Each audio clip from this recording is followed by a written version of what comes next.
Hello बच्चों, let's read the question. 3-point charges Q, 2Q and 8Q are be placed on 10 centimeter long straight line. Find the position where the charges should be placed such that the potential energy of system is minimum. This situation, what is the electric field at the position of the charge small q due to the two other charges. Question में हमें दिए गए हैं तीन charges, एक Q, 2Q और 8Q, जो कि कहा गया है कि 10 सेंटीमीटर लाइन पर रखे गए हैं और पूछा गया है कि इन्हें किस तरह से कितनी दूरी पर मतलब रखा जाए कि जिससे कि पूरे सिस्टम की जो पोटेंशियल एनर्जी है वो क्या हो, मिनिमम हो। और उस मिनिमम पोटेंशियल एनर्जी की सिचुएशन में जैसे रखे गए, उस सिचुएशन में स्मॉल क्यू चार्ज यानी कि सिर्फ कैपिटल क्यू चार्ज यानी कि जो छोटा चार्ज है उस पर हमें क्या निकालना, उसकी पोजीशन पर हमें उस पोजीशन पर हमें इलेक्ट्रिक फील्ड निकालना है बाकी के दो अदर चार्जेस की वजह से। तो डिस्कस करते हैं की कॉन्सेप्ट। हमें पोटेंशियल एनर्जी के बारे में पूछा गया है पूरे सिस्टम की जो मिनिमम हो, तो हमें यहाँ पर चार्जेस हैं तो यानी कि हमें potential energy, electrostatic potential energy के बारे में पूछा गया होगा।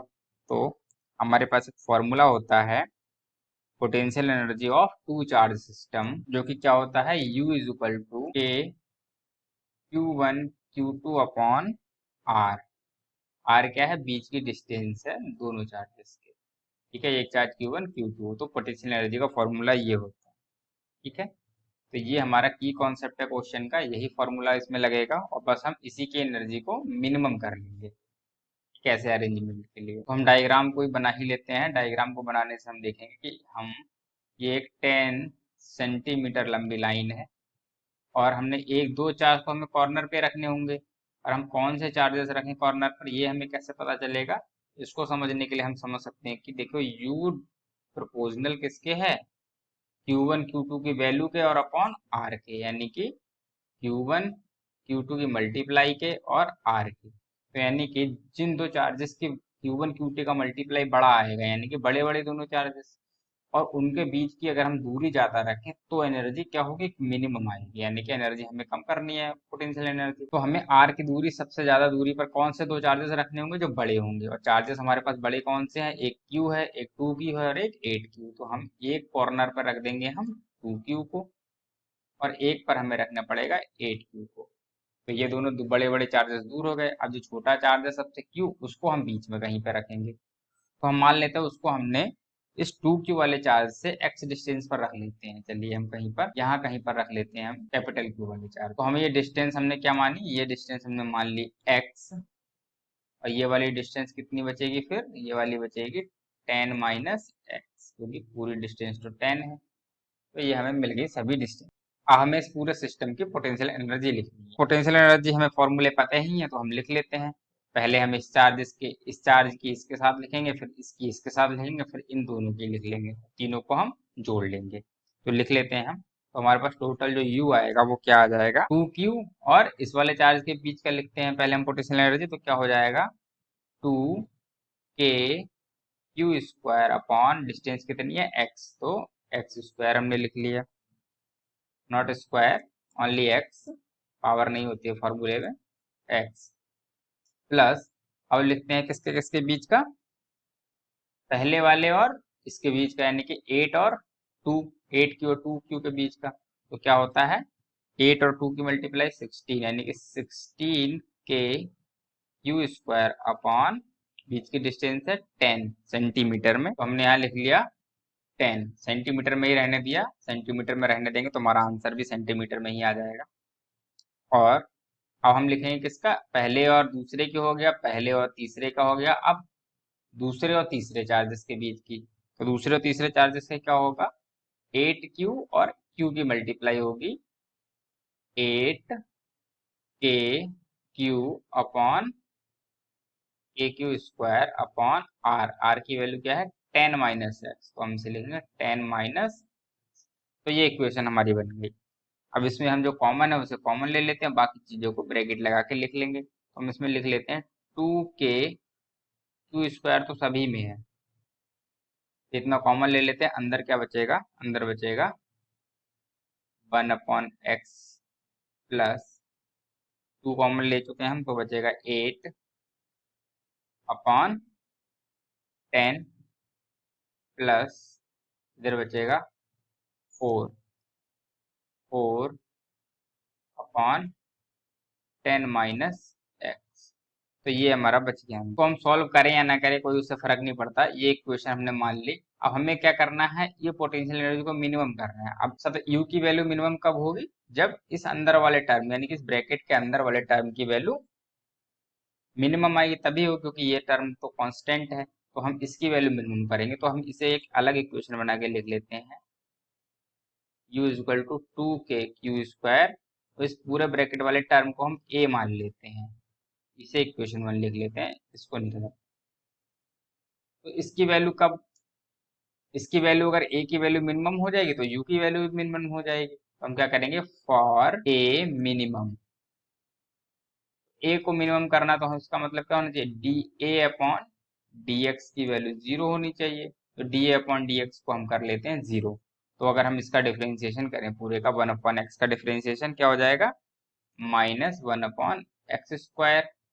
ऐसे ये तो कांस्टेंट टर्म है तो इसका 0 हो जाएगा, और प्लस 4/10 माइनस एक्स का डिफरेंशिएशन क्या हो जाएगा, 4/10 माइनस एक्स का स्क्वायर हो जाएगा, होल स्क्वायर।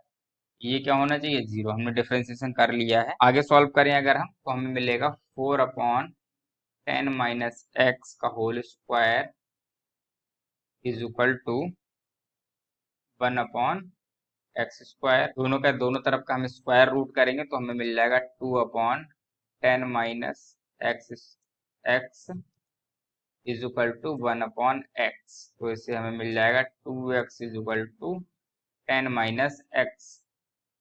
तो हमें मिलेगा 3x is equal to 10। x is equal to में मिल जाएगा 10/3, इसमें सेंटीमीटर में, क्योंकि हमने दूरी को पहले सेंटीमीटर में ही रहने दिया था, तो हमारा सेंटीमीटर में आंसर आ गया।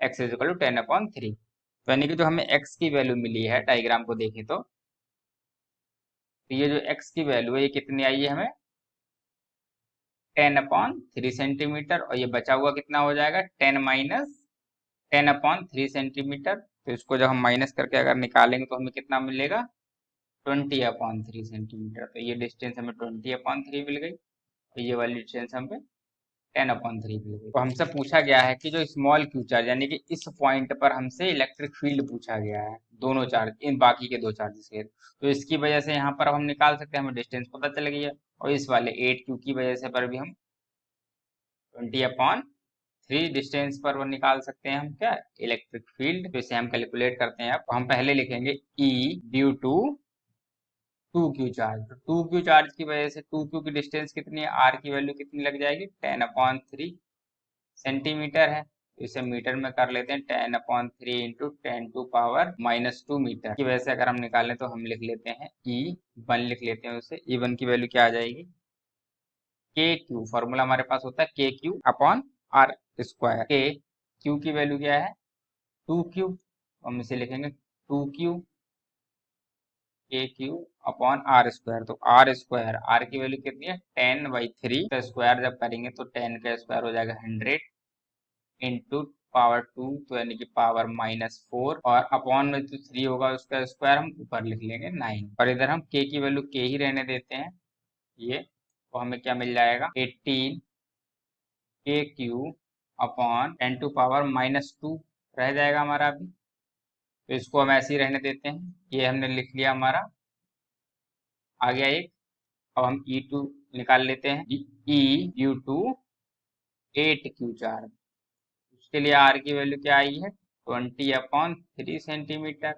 मीटर में कन्वर्ट करेंगे तो 20/3 इंटू 10⁻⁻, हम लिख लेते हैं E2 के Q की वैल्यू कितनी है, 8q KQ/R की वैल्यू 20 का स्क्वायर कितना होगा, 400, और 10⁻⁻4 और 3 का स्क्वायर ऊपर हो जाएगा 9।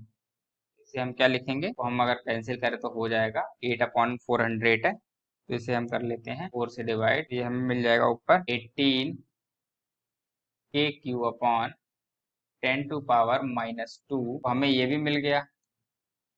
E2 की वैल्यू भी न्यूटन पर कूलम, यहाँ पर भी न्यूटन पर कूलम लिख लेते हैं। तो ये हमें पता चल गया। अब इनकी डायरेक्शन को अगर हम साथ में लिखें तो डायरेक्शन क्या होगी, डायग्राम में देख लेते हैं। देखो Q2Q की वजह से इलेक्ट्रिक फील्ड की डायरेक्शन इस पॉइंट पर किधर होगी, यहाँ पर क्या है, ये पॉजिटिव चार्ज है तो किधर की ओर होगी, इधर की ओर होगी, यानी कि आगे की तरफ पॉजिटिव पॉजिटिव चार्ज है रेडियली आउटवर्ड। ठीक है, तो इसकी वजह से यहाँ पर इस पॉइंट पर इधर की ओर होगी।